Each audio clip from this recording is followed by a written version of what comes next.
উপস্থিত পবিত্র উলামায়ে কেরামবৃন্দ, এই পবিত্র মহফিলে বসা সম্মানিত অতিথিবৃন্দ, আমার সামনে থাকা বৃদ্ধি সমতুল্য মুরব্বিয়ান, যুবক ভাইরা, আমার এখানে হুজুরে কইছে যে 2-3 মিনিট লাগিয়া আসলে কিন্তু কই মিলা কোনো মনে উদ্দেশ্য নিয়ে আইছি না, আইসি আমাদের দোয়া নিবার লাগিয়া।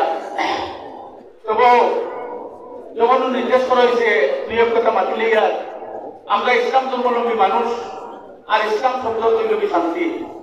আজকে যদি শান্তির দিকে দেখি আমরা অশান্তি অনাহারে দৌড়াইয়ার, একমাত্র আমরা আল্লাহ মানি, আল্লাহ নবী মানি, কিন্তু আল্লাহ নবীর নীতি আদর্শে মানতে আমরা প্রবলেম। এর লাগিয়া আমি ওটাও বলতাম চাই, আজকে আল্লাহ তাআলার কাছে আমরা 5 ফরজের উপরে ঈমান আনছি, ফরজে বন্দী হয়েছি, কলিমা, নামাজ, রোজা, হজ, জাকাত। আল্লাহ সহি কলিমাওয়ালা, আল্লাহ নবী ওয়াদা করছি আমরা হয়ে যাবো, কিন্তু সহি কলিমাওয়ালা হইতে হইলে গিয়া মাদ্রাসা দরকার। মাদ্রাসা মক্তব না থাকলে সহি কলিমাওয়ালা হওয়া যাইতো নাই। আর আজকের দিনে যেদিকে যাইয়ার যেটা ছোট ছোট মাদ্রাসা গভর্নমেন্টে বন্ধ করে লিয়েছে, আর বড় যেগুলা মাদ্রাসা, এগুলো মাদ্রাসা অনেক ছাত্র কম। এর লাগে আমরা সবে সবটা বাদ দিয়ে মাদ্রাসা খেয়াল রাখতে লাগবো।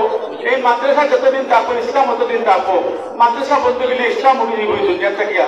এর লাগিয়া আমি আর বেশি কিছু হইয়ার না, আমি সবার কাছে দোয়া চাইয়া আমার বক্তব্যকে শেষ করলাম। আসসালামু আলাইকুম ওয়া রাহমাতুল্লাহ। ধন্যবাদ। সংক্ষেপে আইন যে বক্তব্য রাখবই তাকে বাহাদুরি আল্লাহ পাকে জানে।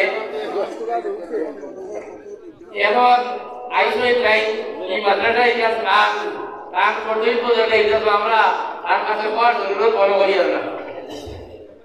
আসলে মাদ্রাসা আমার সবসময় এই মাদ্রাসার উপরে নজর আছে, ইনশাল্লাহ সাহিত্য সবসময় হরিয়া জায়গায় আজকে এখানে আইসি হিসাবে একবার ইনশাল্লাহ আমি সাহিত্য করি।